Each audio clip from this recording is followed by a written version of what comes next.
পশ্চিমবাংলার শিক্ষাক্ষেত্রে যে পরিস্থিতির সৃষ্টি হলো,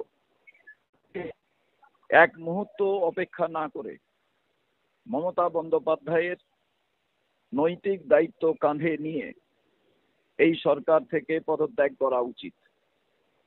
পুরো শিক্ষা ব্যবস্থাটা যে একেবারে দুর্নীতির কবলে চলে গিয়েছিল, আগেই তা বাংলার মানুষ, দেশের মানুষ জানতে পেরেছিলেন।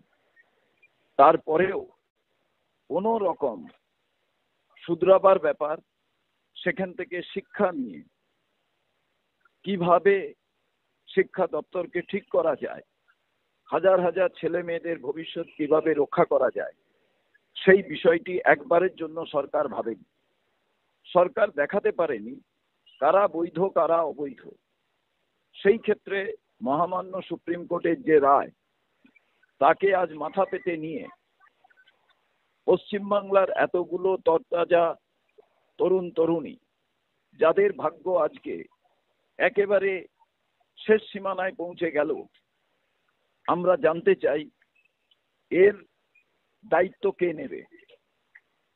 মমতা বন্দ্যোপাধ্যায়, আপনি বাংলার যা উন্নতি করেছেন, যা অবনতি করেছেন, সুপ্রিম কোর্টের এই রায়ের মধ্যে দিয়ে তা আজ প্রমাণিত হলো যে বাংলার আগামী ভবিষ্যৎ আপনি নষ্ট করে দিয়েছেন।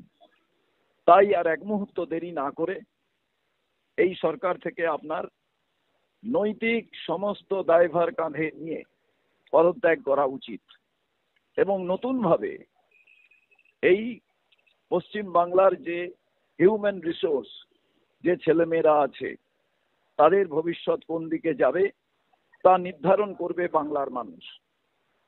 আমি মনে করি এর থেকে চরম দুর্নীতি, এর থেকে চরম স্বজন পোষণ পশ্চিমবাংলার ইতিহাসে আর কোনোদিন ঘটেনি।